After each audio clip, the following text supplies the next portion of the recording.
Один килограмм муки.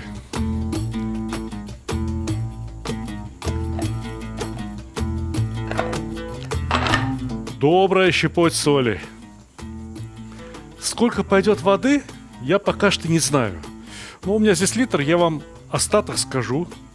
И вы будете знать, сколько воды пошло в ту муку, которая была у меня сегодня, для того, чтобы замесить тесто на лагман. На самом деле мука каждый раз бывает разная, и одна мука берет больше воды, другая меньше воды. И лучше бы вы обратили внимание на то, как замешивать тесто на лагман. Обратите внимание, я как бы перетираю муку, и из нее получаются вот такие хлопья. Воду будем добавлять постепенно, понемногу. Всю воду сразу лить не надо. Зачем я снова решил готовить лагман? Показывал уже 2-3 раза. Мне надоели люди, которые знают единственно верные рецепты. Которые говорят: лагман только, плов только, уха только. Кулинария – это наука разнообразия. А лагман блюдо, на удивление, разнообразный.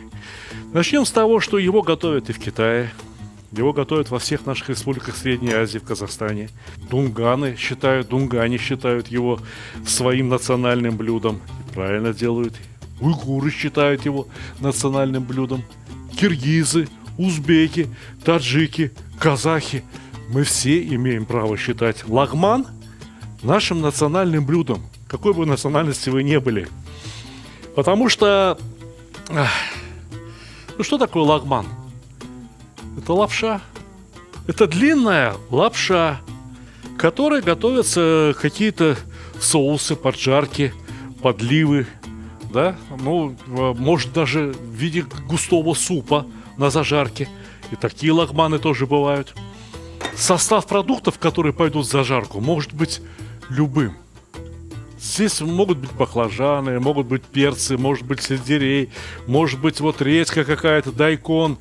Знаете, я видел в советское время еще наши повара брали жесткие толстые основания капустных листьев и готовили из них тоже. Понимаете, все то, что можно слегка обжарить, затем немного потушить, и то, что после этого будет вкусно. Вот и мясо тоже. Можно взять баранину, можно взять говядину, можно взять курятину. Я готовил лагман с печенью. Боже мой, как же это вкусно было. Вот обычная печенка и лагман. Казалось бы, немыслимые сочетания, но это вкусно. Кажется, воды более чем достаточно. Теперь необходимо, чтобы ни муки, ни следов теста на тазике не осталось. Для этого на тесто необходимо обрушиваться всем весом. 2 руками. Либо еще лучше одной рукой. Тесто должно получиться изрядно тугим. И после этого лагман будет вкусным.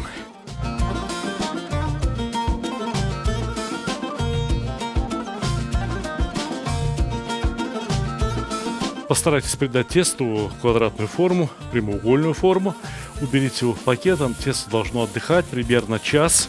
За это время я успею замесить еще одно тесто.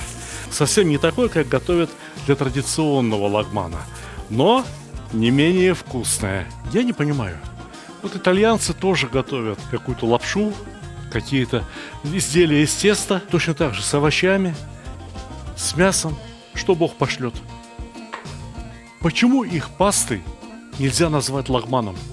Я уверен, что какой-нибудь наш соотечественник, путешественник, окажись он в средние века в Италии, он бы сказал, что я там ел лагман. Поэтому сейчас я хочу приготовить тесто на лапшу. Не буду называть это лагманом. Но дальнейшая судьба этой лапши будет абсолютно лагманная. Я отбираю 5 желтков. Здесь у меня 300 грамм особой муки. Эта мука называется дурум. По-русски еще до революции ее называли крупчатка. Но и сейчас ее еще вполне можно найти и купить. Был бы интернет. Так почему именно крупчатка, а не наша обычная мука? высшего сорта, первого сорта. Вот итальянцы тоже, надо сказать, очень не дураки вкусно поесть.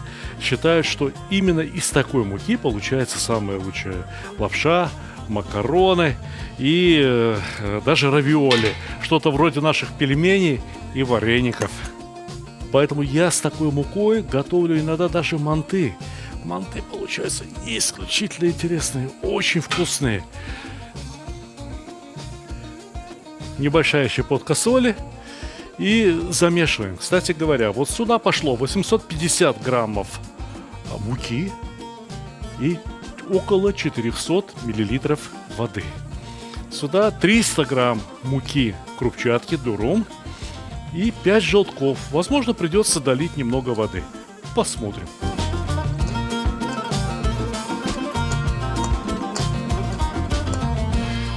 Точно такой же принцип. Явный недостаток влаги в начале, чтобы получилась очень мелкая крошка, прямо крупа какая-то, понимаете? Ну, по такому принципу готовят кускус, по такому принципу в Татарстане готовят умач.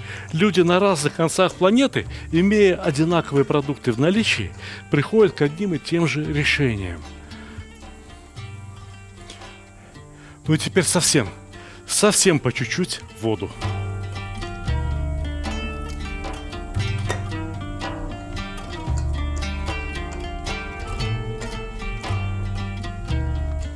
И вот от этого теста из муки дурум в самом начале не ждите, что оно будет выглядеть как тесто. Оно выглядит как крошащееся нечто. 300 грамм муки, 5 желтков, 50 грамм воды. И вот это все надо точно так же убрать в целлофановый пакет и оставить, чтобы полежало, и вы увидите, какие поразительные преобразования происходят с этим тестом. Ну а теперь нам осталось нарезать мясо, лук, зеленый болгарский перец, красный сладкий болгарский перец, остренький перец зеленый, остренький перец красный, немного помидоров. Это капуста кальраби. Она точно такая же по вкусу, как обычная белокочанная капуста, вот там, возле кочерышки. Сельдерей, баклажаны нарезать и пересыпать крахмалом. Ну вот еще у меня дайкон попался. Одним словом, берите те овощи, которые вам попадутся под руку, и у вас будет лагман. Начиная от морковки, картошки, ну, не знаю, вот со свеклой получится или нет. Однако вы знаете, как нарезать овощи, и мы это сделаем за то время, пока вы посмотрите рекламу.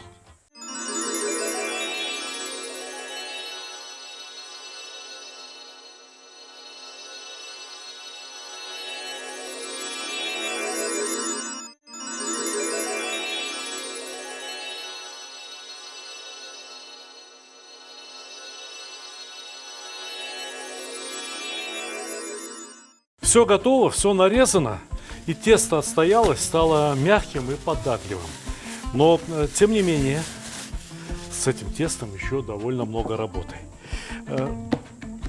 Растяните его, сделайте пласт теста, возможно, более ровным. И нарежьте его на одинаковые жгуты.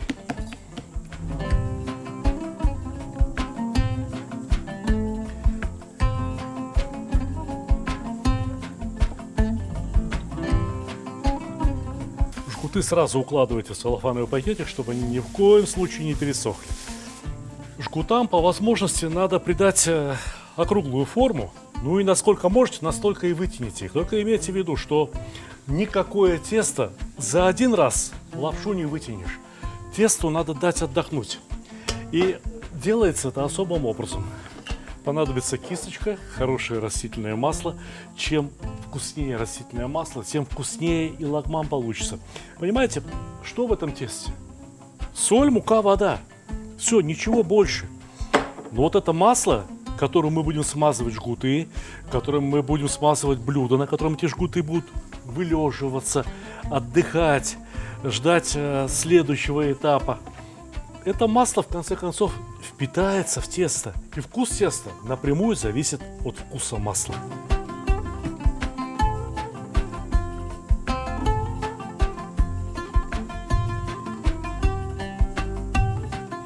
И сверху тоже тесто немедленно надо смазать маслом. Вот так пускай стоит и пропитывается. Когда-то тесто укрывали влажными тряпочками, ну а теперь есть целлофан, и целлофан, разумеется, удобнее. Если не тянется, все, не тяните. Как получилось, так и получилось на первый раз. Ничего страшного.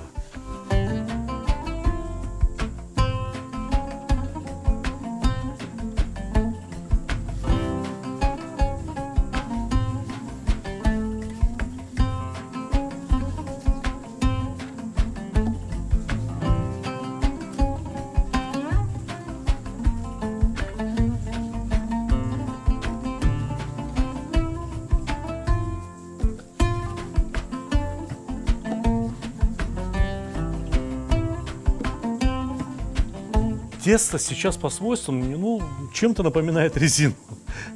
Его растягиваешь, а оно обратно. А вот так полежит смазанное маслом и уже примет эту длинненькую и, соответственно, тонкую форму. Пока вытягиваю тесто, хотел бы сказать, что, ну, в принципе, лагман – это такое блюдо очень недорогое. Здесь не надо много мяса. Здесь овощи, которые, ну, в Средней Азии у всех на грядке растут. Вот тесто. С тестом поработали, с маслом поработали. И получается очень много, очень сытно и очень вкусно.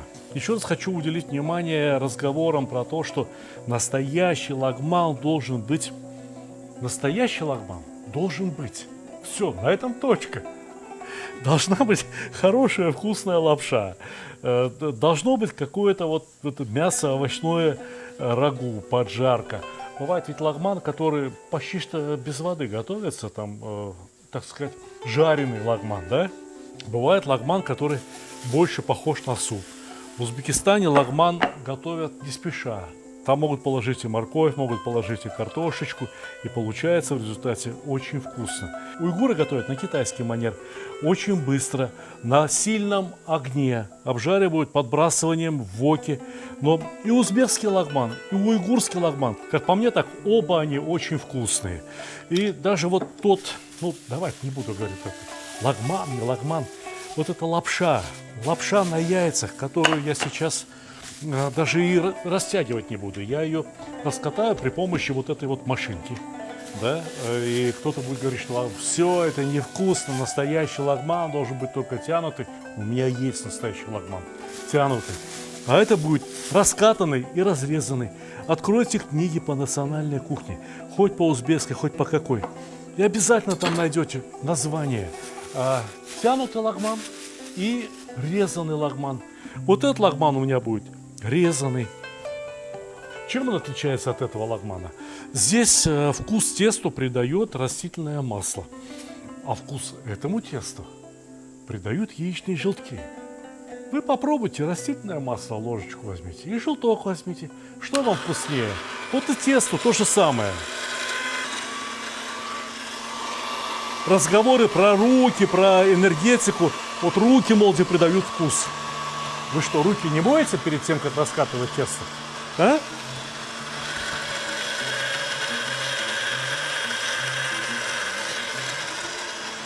Вот тщательное вымешивание и тщательное раскатывание. А сейчас посмотрите, что я делаю. Я складываю тесто вдвое и прокатываю еще несколько раз. Это как бы домешиваю тесто. Понимаете меня?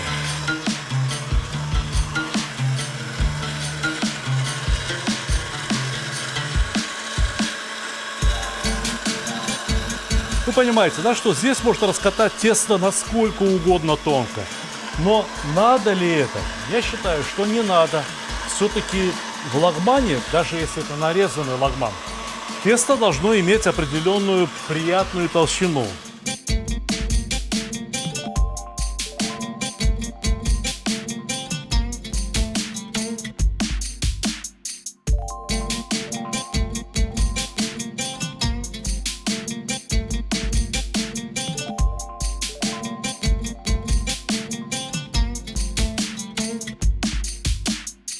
Тесто в улитках простояло уже около часа, наверное, смазанное маслом, и можно приступить к следующему этапу.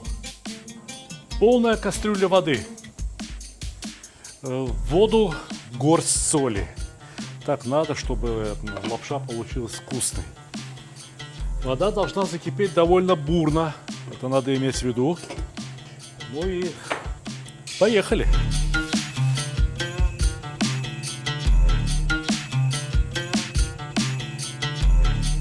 Видите, как тоненько растягивается лапша? Просто от движения рук. Раз и вытягивается. И складываете ее вот так вот.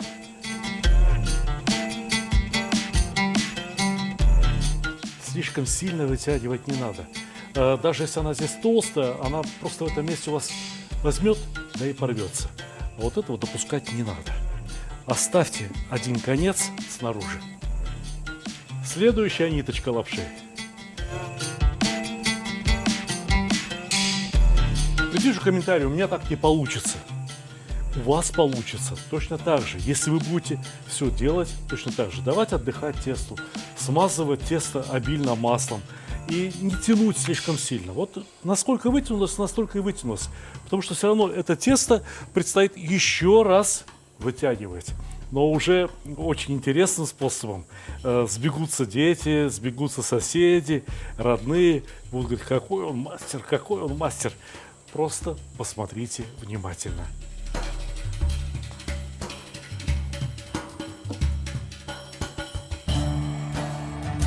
Теперь концы этих вот 3 ниточек лагмана зажмите между средним и указательным пальцем одной руки и аккуратненько наматываете лагман вокруг ладони. Могу сказать, что нити у меня получились, может быть, даже слишком длинные. Ударяйте их об стол и разводите руки в сторону. И лагман вытягивается еще и еще. Теперь вам понадобятся китайские палочки. Этими самыми китайскими палочками опускаем лагман, не даем ему слипнуться, размешиваем его в воде. Вариться лагман будет совсем недолго, а мы пока другую ниточку еще вытянем.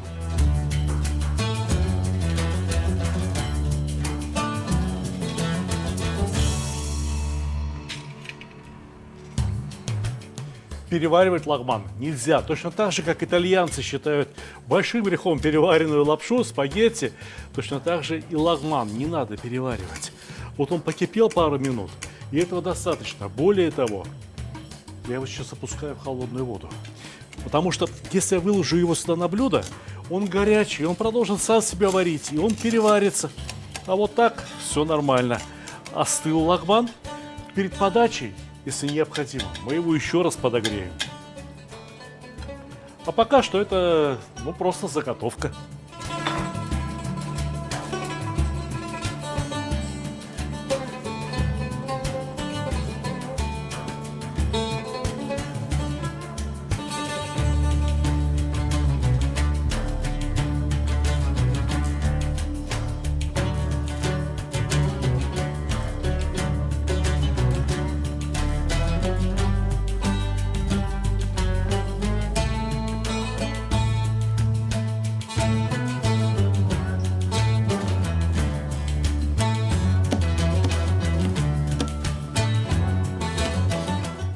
Палочка.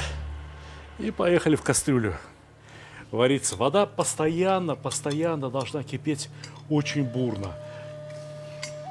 И знаете, есть еще один секрет.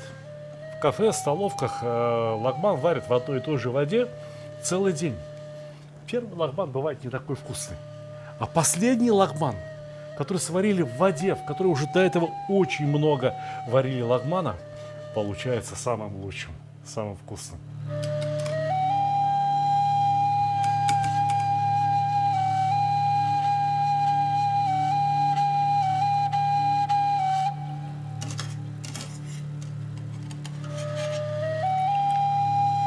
Окунули, остудили, дали стечь воды, и пусть лежит, дожидается.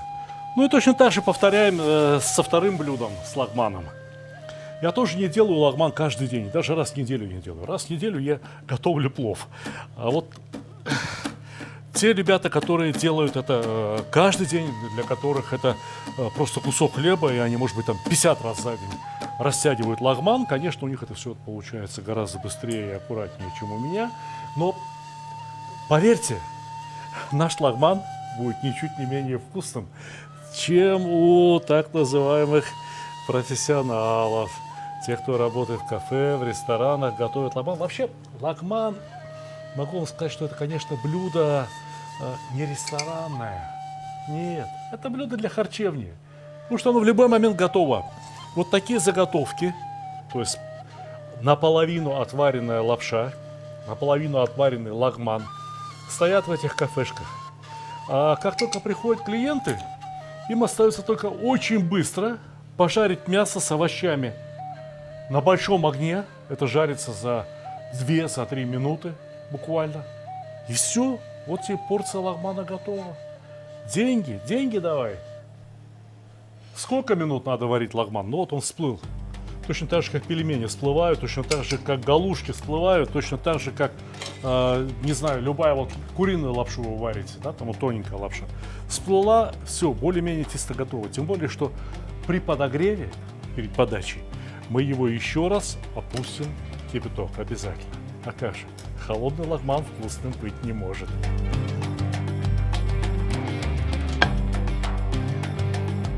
Знаете, сколько это порций? Могу вам сказать, что здесь хватит на 5. Да, добавь немного овощей, буквально там по 100 грамм мяса на человека, и наедятся, будут очень довольны. Однако у нас есть еще одна лапша на куриных желтках.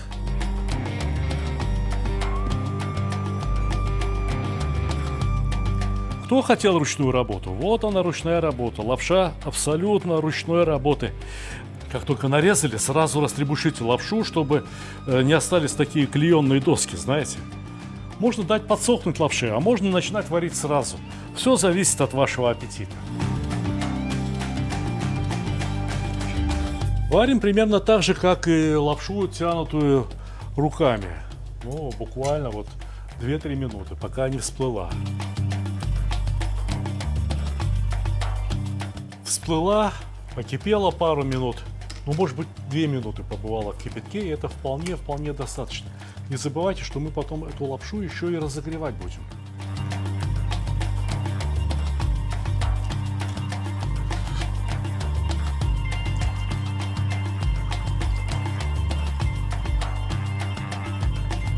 Слушайте, ну, я понимаю, тянутая, да, вот это вот традиционная, да, вот она. Но ведь эта лапша даже выглядит красиво, очень аппетитно. Не может быть, чтобы она была менее вкусная, чем вот эта тянутая, традиционная. Хотите традиционную, делайте так. Хотите красивую, вкусную, делайте вот так. Сегодня я буду готовить сразу несколько разновидностей лагмана, и первый из них будет с баклажанами. Баклажаны порезали и пересыпали крахмалом. Теперь вот довольно много раскаленного масла, видите, масло было раскалено прям до дымка. Жариться такие баклажаны будут, ну буквально тут сколько, 2-3 минуты. Не беспокойтесь, я не заставлю пить это оставшееся масло, более того, это масло я солью полностью, для того, чтобы на нем можно было приготовить когда-нибудь еще какие-то другие блюда, ну не знаю, там чебуреки, мясо в кляре пожарить. Вот для такого это масло годится, можно использовать несколько раз, так сказать, фритюрное масло. Баклажанчики пока что откладываем в сторонку. Теперь в этот самый вок, не в казан. Вот можно, конечно, подумать, что все эти продукты раз в один большой казан. У меня больших казанов вот сколько хочешь. Вкусно не будет. Наоборот, будет месиво. Надо жарить эти продукты понемногу, тем более, что все здесь будет готовиться очень быстро. Для того, чтобы ароматизировать это масло, я опускаю немного перца хуадзе. Как только перец начнет трещать, а масло слегка дымится, все, убираем этот перец. Перец надо убрать, потому что в неразмолотом виде, если он попадет в рот, но он довольно колючий, прямо скажем. Вот бадьян, пару звездочек можно оставить здесь. И теперь сразу мясо. Треть мяса.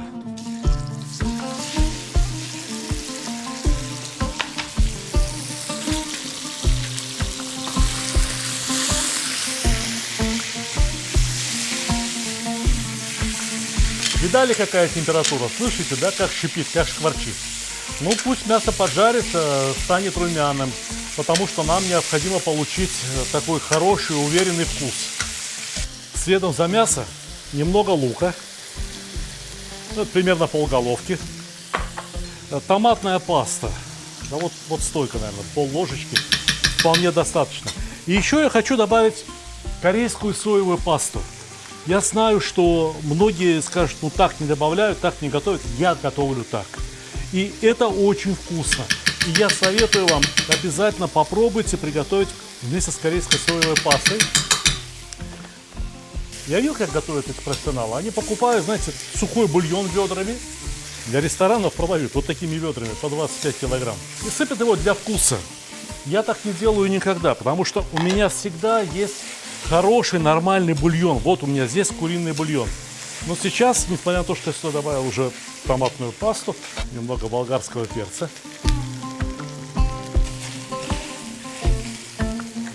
Теперь сюда что-то для характера. Ну вот немного чеснока, немного острого перца. Здесь у меня зеленый и красный перемешаны. Вот так. Сюда же немножко соевого соуса. Знаете, соевый соус бывает продают темный, бывает продают светлый, так и написано прямо у них на этих вот, на бутылочках. Чем они отличаются? Да они отличаются ровно тем, что светлый более соленый и в нем самой сои чуть меньше, и он менее сладкий. А это вот густой, и он, видите, какой цвет он придает всему. Бульон. Думаю, что 3 половничка более чем, да, потому что здесь у нас готовится одновременно 2 порции. Все. И баклажаны. И баклажаны. Не забыть что? Посолить.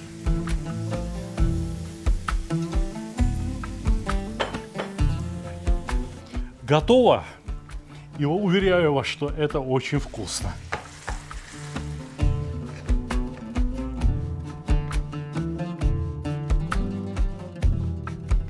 Здесь у меня кальраби, здесь сельдерей, здесь дайкон. Можно было приготовить еще 3 разновидности лагмана, но давайте остановимся на 2. Достаточно. Точно так же разогреваем масло, обжариваем в масле перец хуадзе. Вот настаиваю на этом. Знаете, это придает лагману потом какой-то такой незабываемый вкус.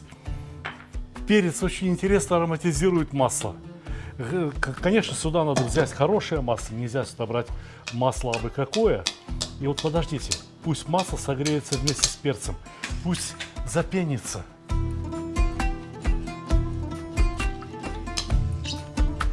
Достаточно. Убираем. Буквально полминуты тратим на то, чтобы ароматизировать масло, и получаем принципиально другое блюдо. Знаете, качество вообще еды, качество любой работы зависит от мелочей. Когда мелочей накапливается довольно много, все получается уже совсем по-другому.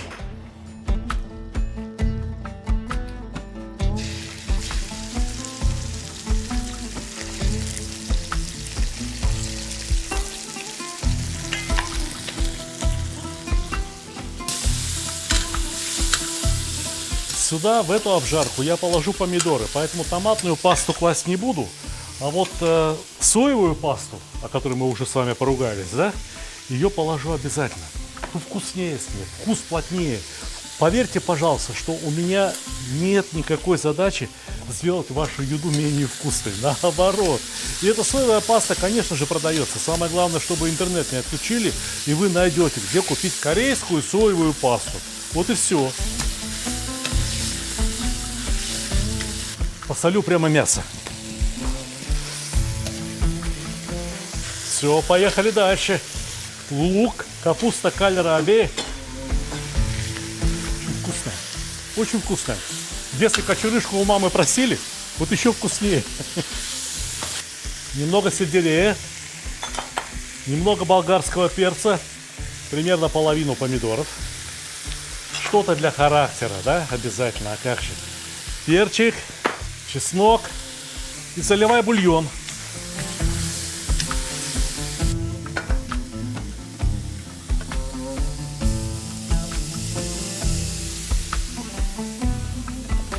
Пусть все вместе поварится и потушится, ну, буквально 5 минут.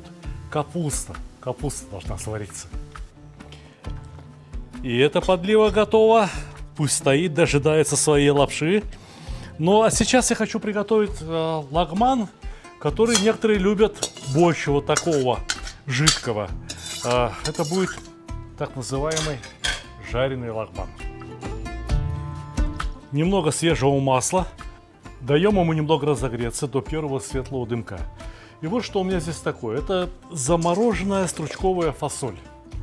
Ну, сейчас не сезон, нету свежей. Пошел в магазин, купил замороженную. Если кто-нибудь в готовом лагмане скажет, ну что же это ты приготовил из замороженной фасоли, я такому человеку руку пожму.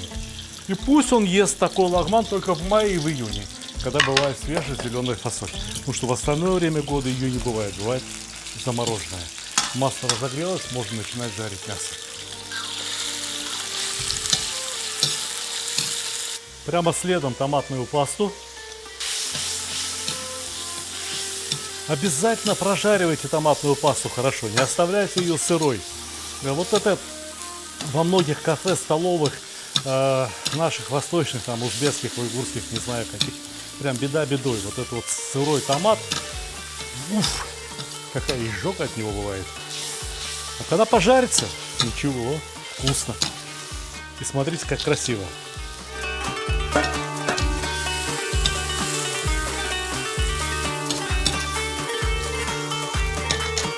Теперь все остальное, прямо все подряд. Что у нас осталось? Вот лук, этот дайкон, его и сырым можно есть. Чего его сильно жарить? Помидоры и подавно. Сельдерей, жалкие остатки чеснока и острого перца. Осталось только посолить, добавить немного соевого соуса, добавить кунжутное масло. Знаете, такой особый китайский азиатский вкус придает кунжутное масло любым блюдам, приготовленным в воке. Соевый соус испаряется и появляется вот этот вот непередаваемый восточный запах. Немного бульона, чтобы не горело, да и чего бульону пропадать.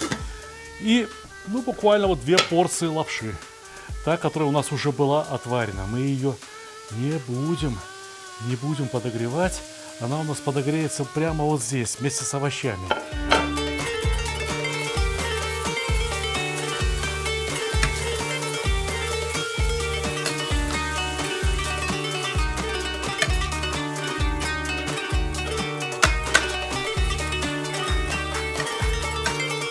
Ну, скажите, правда это похоже на то, что заказывают обычно в коробочках приносят, да? В суши, вок, вот эти все. Только если вы приготовите это сами, из хороших продуктов, вложите знания, которые я вам сегодня постарался передать. Ну и немного души, как говорится. Да еще накроете на 5 минут, куда вам торопиться? Это они там в этих столовках торопятся. У них один клиент, второй клиент, все звонят, все ругаются. А вам торопиться некуда. У вас все получится еще лучше. Еще лучше, чем у меня, и еще лучше, чем у них. Опа, болгарский перец забыл добавить. Ничего, добавим, перемешаем. Подогрелся, и ладно. И это будет просто очень-очень вкусно. Крышечкой накройте.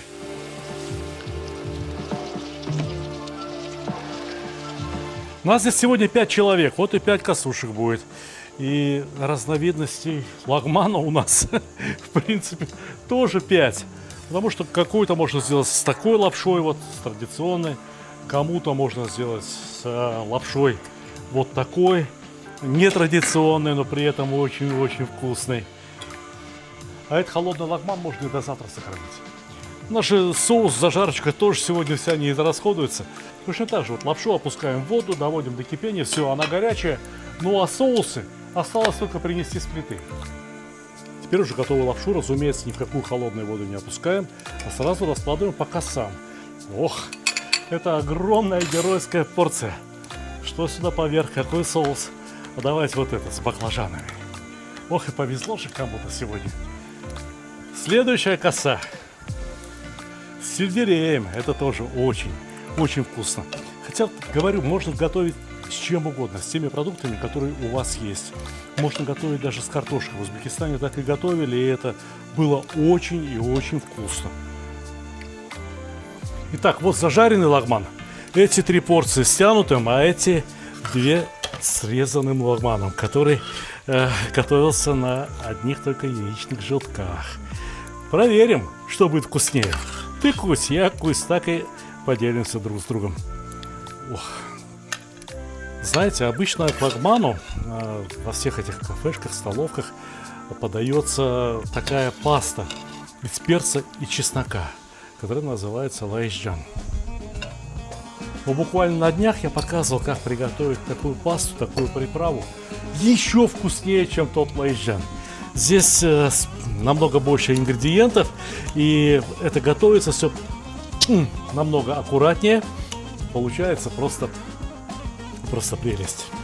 Знаете, не всем, вот мне кажется, вот сюда и вот сюда, вот этим довольно бледненьким лагманом, чего-то острого не помешает. Ну а теперь, дорогие друзья, я очень тороплюсь. Я очень тороплюсь сказать вам приятного аппетита, потому что нам это все как можно скорее надо скушать.